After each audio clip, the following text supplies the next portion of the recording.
Yes, I did work for Todd Phillips. My brother got me a job over there, and I was basically like the front desk guy. But it's a very small office. I mean, there was like me, like four of us in there. It wasn't very Uh-huh. big at all. Yeah. And if you walked into the office, now mindful, the office is at Warner Brothers, so it's not like you're walking into the office off the street. Hmm. But if you walked into that office, I'd be the first person you talk to. I'd be the one Hmm. checking you in. Um, and so even the movie stars that came in, I would be the one talking to them for like a little bit. They wouldn't wait very long, Yeah. compared to like film directors that are coming up or writers that are coming up. They would Hmm. wait a little longer sometimes. But there was stories like Angelina Jolie was like right in front of me in the hallway, and Hmm. like she's going upstairs for a meeting. She actually wasn't meeting us, and I just saw her and I was like, oh, that girl's kind of pretty, and Yeah.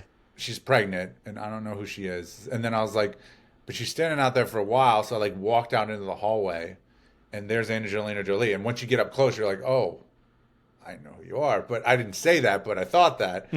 I was like, hey, are you okay? Like, are you going somewhere? Are you lost? And she was like, I'm fine. I just needed a second. I'm going up to a meeting upstairs. And I was like, okay, cool.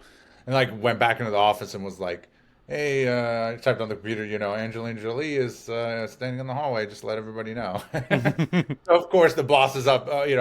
Scott Budnick was the boss in the office all the time. He was like, Uh, okay, let me take a stroll into the hallway, And yeah. I'm sure if Todd was there, he would have went out in the hallway too. But Todd was like barely ever there. Hmm. He like, I think I saw him once in like the amount of time I worked there. Like he never came into the office. Right.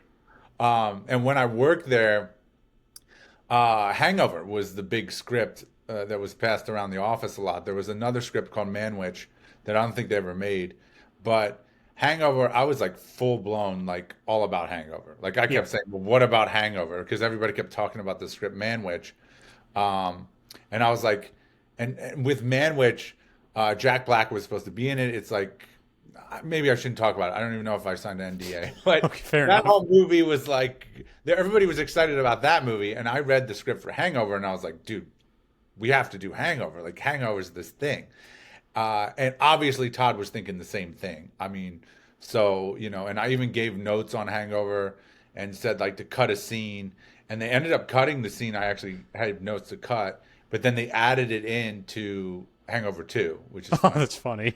So because Hangover 1, they actually went to a gay strip club in Hangover 1. Yeah. And that was in the script, and they ended up cutting it out and putting it in Hangover 2 in Thailand. So yeah. I thought that scene was really fun. Yeah, yeah. It was hilarious at the time, but you just got to realize we're talking 2007, 2008. You know Hmm. what I mean? The movie came out, I think, 2009. It was a lot. A bunch of guys going into a gay strip club was pretty heavy duty back then for a comedy and extreme. And so you got to realize on the page is a different tone too than in the movie. So I was Right. I this is kind of heavy. I don't know if you want to do this.